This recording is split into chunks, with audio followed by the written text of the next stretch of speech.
Maria Purple Devi. Pagmamalasakit sa kalikasan, dapat nagsisimula yun sa bawat isa sa atin. Bago ay dapat na sa sarili nagsisimula.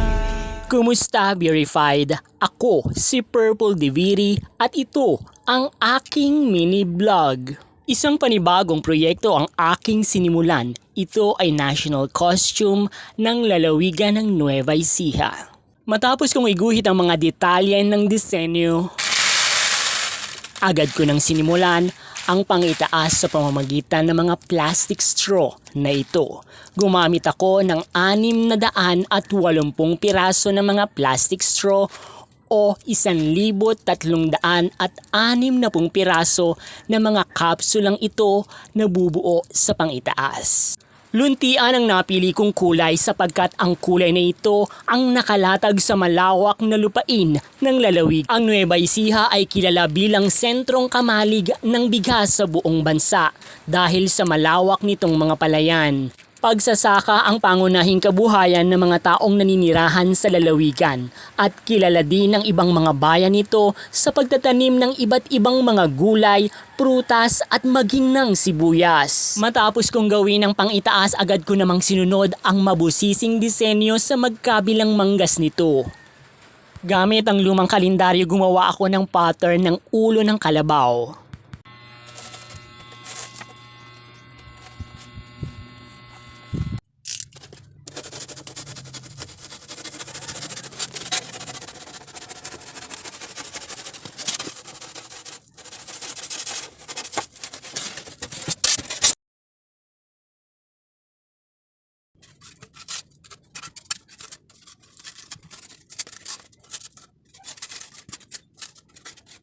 Ang kalabaw ay isa sa mga simbolo na pagkakakilanlan ng lalawigan ng Nueva Ecija sapagkat ito ang pangunahing katuwang ng mga magsasaka sa kanilang paghahanap buhay.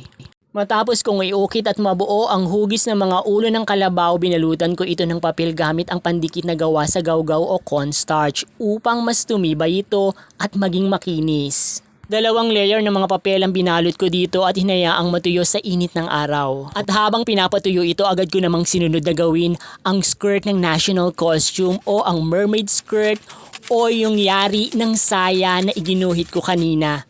Ang disenyo naman ito ay representasyon ng iba't ibang mga festival o pagdiriwang sa lalawigan at isa na nga rito ang Taong Putik Festival.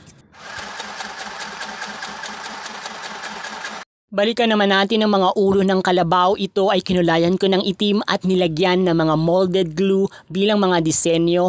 Matapos ay bahagya ko itong nilapatan ng kulay gold. Matapos itong patuyuin, nilagyan ko ito ng mga rhinestone bilang mga karagdagang palamuti.